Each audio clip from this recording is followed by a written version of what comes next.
I have just finished watching episode 6 of Skeleton Crew Zero Friends Again, and honestly, I ended that episode watch with genuine tears in my eyes. That was a extremely cute episode. I just okay. I have to start by, and let me just quickly bring up what their name is because they deserve at this point for me to mention the name. Where are you, Wikipedia?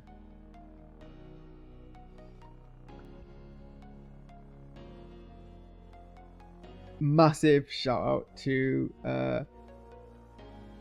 Kariana Kratter.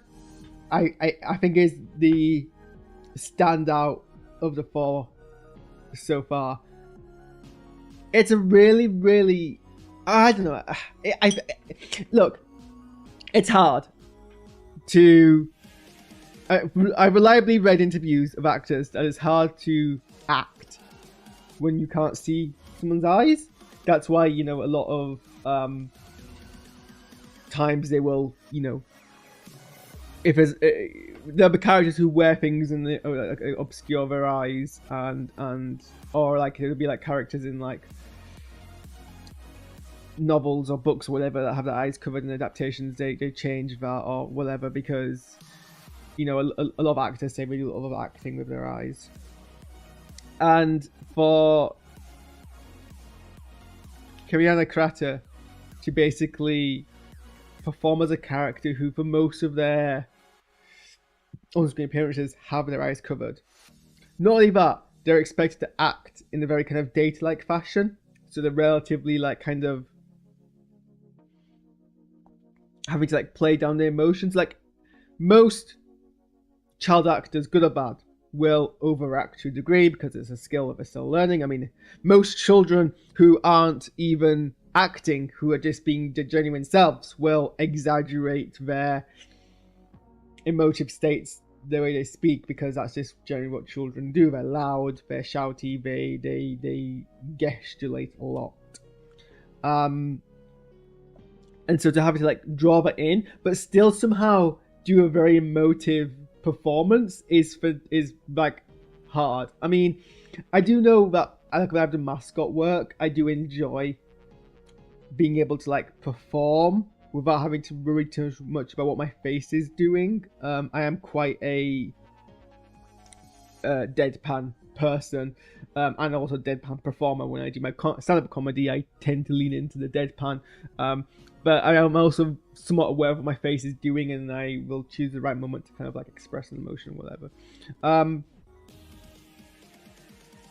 But again, that's I've grown into deadpanness, both from necessity being an autistic man, but also that was the I like in my 20s. I kind of settled on that as a performer. I tend to be quite a deadpan performer. It's like difficult for someone who's much younger than that to kind of encapsulate. I want to stress that they didn't despite the fact that they are having to like under kind of play their acting, they're still doing a fantastic job in tugging at heartstrings. That is craft. That is skill. Like she's generally doing a great job, and then the moments where she does have her face uncovered, she makes it count. And it's still like a difficult kind of balance to strike.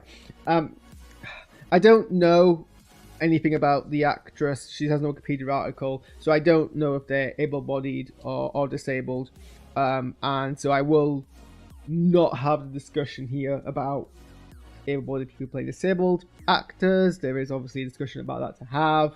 I also don't think it's black and white clear cut necessarily, but the character of KB, it wasn't clear, I don't think, in previous episodes. It was alluded to, but not clear, that her implants were there because of a accident, and it was kind of like suggested, but it wasn't really made clear. And here we get the backstory that there was an accident, and now she has this implant. that helps with her motor functions, and essentially her ability to live. It's strongly suggested that if they don't work, she dies. And so because of that, we can definitely consider KB to be a disabled actor. A disabled character, a injury-induced disability, rather than someone who was born disabled, but that's still a valid disability. There's like cultural differences between the two, but it's what we always say: you're just one accident away from being a disabled person. And I think KB is brilliant disability representation. It was something that's not like being like, it wasn't introduced, and here's what I like: it wasn't introduced with her character, so that's why wasn't sure until now whether or not that was like deliberate. Certainly parts of her performance were somewhat autistic coded, and I'm not a big fan of when characters are like portrayed as are considered autistic, but it's not explicit in the character, and it's like, well, why are you underplaying that element? Like, I don't like the thing about people like, oh, Data is autistic or Sherlock is autistic. I'm like, yeah, but it's not great autistic representation if they have the elements of autism but aren't actually an autistic person. Here I don't mind it as much because, well, for one, I assume KB's mannerisms are actually as a result of her accident, be it neurological injury or post-trauma, and the way she acts is consistent with how people in the real world act at that point, so I don't have to worry too much about autistic representation. So I already got a feel about her having that kind of, at least that social disability for whatever reason, and I felt it was really good representation, because it wasn't like flagged as a particular like erroneous way for someone to behave. It was very normalized. No one picked up on it. No one was like, why is she acting like a robot? No one even was like, oh, you act so much like a droid, you might as well be one. It was all kind of just normalized, and that's the kind of fantastic way you need to do disability representation, and have a strong character. My dissertation that I did was about having disabled characters where the disability isn't a core part of their character arc. Now that might not necessarily be the case here with KB, now that we get this kind of element introduced into it, but it's introduced in a way which is very realistic. And this is also this is the type of disability representation that we should be doing, where we're not pitying the disabled person being disabled, but we're also not, erasing all of the issues that disabled people have to face on a day-to-day basis. And the issue that KB faces is a very real one, and it's one that I face on an everyday basis, where we underplay or we don't ask for help because we don't want to be seen as a burden, because we're afraid that if the second way of being seen as a burden, people who choose to be with us won't choose to be with us anymore. Like, consistently I'm underplaying my disability with people who were my friends, because I was worried that if I expect them to kind of have to deal with that, they will just choose not to. So I related so much with that, and that's the kind of, and it was portrayed so respectfully, and the words that KB used were words that I've heard myself and other disabled people use. The whole, I know I should ask for help, but I'm not sure that they would understand and they would be patient with me, and that it was very real for me, and this is why representation matters.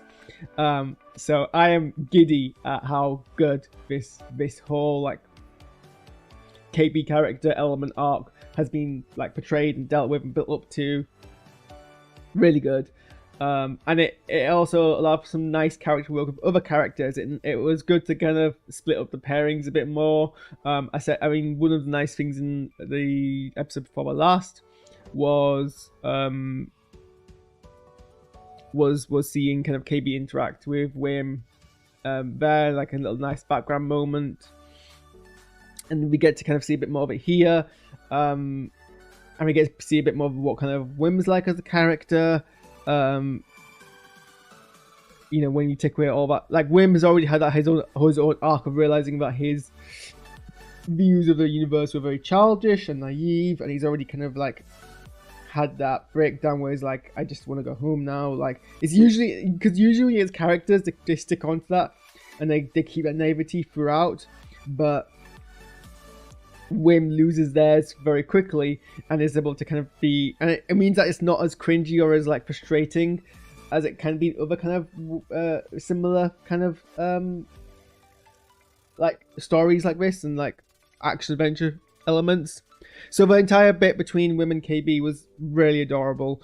You know, it was clear that KB appreciated the ability to kind of be able to express themselves. Wim was being very supportive.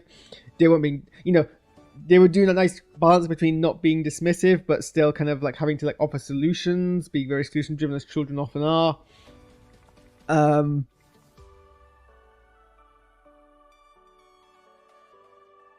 And like it portrayed the whole kind of like disability fear of your disability, like flaring up and having to rely on other people and talk them through, or essentially first aid incident. That was done very well.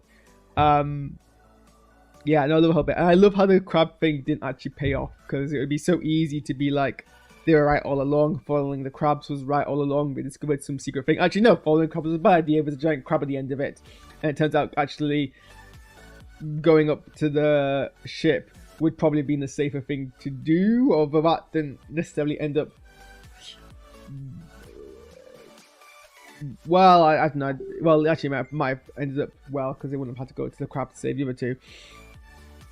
We didn't get as much with Fern and Neil in this episode. Like as in like not as much detail, but there's still some growth.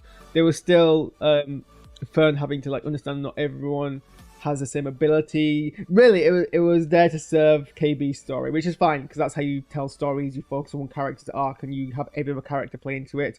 And even in a show where you've got multiple kind of characters who are not one like direct protagonist, you tend to like pick on one per story. But it was nice that they had that kind of moment. And it was nice that kind of Fern even had like her kind of growth, even if it was mostly kind of just off screen. And then yeah, them all work coming together. The moment when Fern and KB reassured each other that they were still friends and made up, and I'm just like, it's a soppy scene, but it you know, it made me cry. I was like, I mean, it's fair. It is like early in the morning, and I've not slept all night, so that's probably partly why I'm so like emotionally stretched. But I still, it was so cute. John's massive monologue was just hilarious, and how eloquent it was. And given you can obviously from a meta perspective, that's just how characters in fiction talk. They give monologues. They don't talk like real people, especially in a fantasy pirate story. They do this kind of long thing, so it fits in the meta.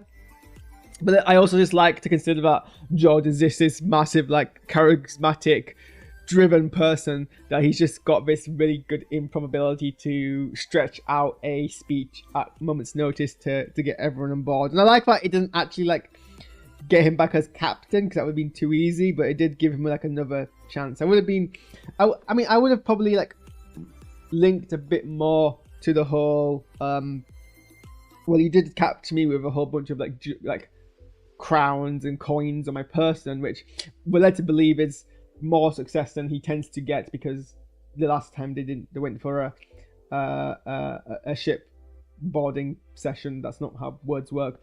They had no coins. They had one single coin.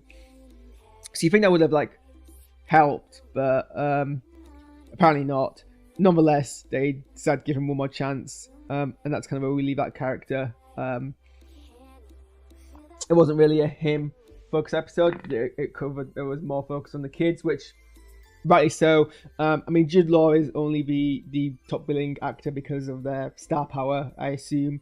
Really, it's the kids show, and I'm glad that we took the focus on there. At least Nick Frost got a line out to earn his credit, because there wasn't really much for him to do in this episode, but that's fine. It was actually quite funny that he literally just got shot the second they saw him. Yeah, no, really strong episode. And like I said, I'm going to be super, super giddy for a very long time over the disability representation. It's so good. It's exactly what I want. This show is doing so well. Don't let the haters tell you otherwise. Okay, I'm gonna go and get on with the rest of my life. So, where's my... I have this thing on my table so I can put my food on it. Because my new keyboard is too big to it's too big to have a plate and my keyboard on the screen at the same time. But now I can't actually see my Stream Deck. Okay. Thanks for watching. Get my house.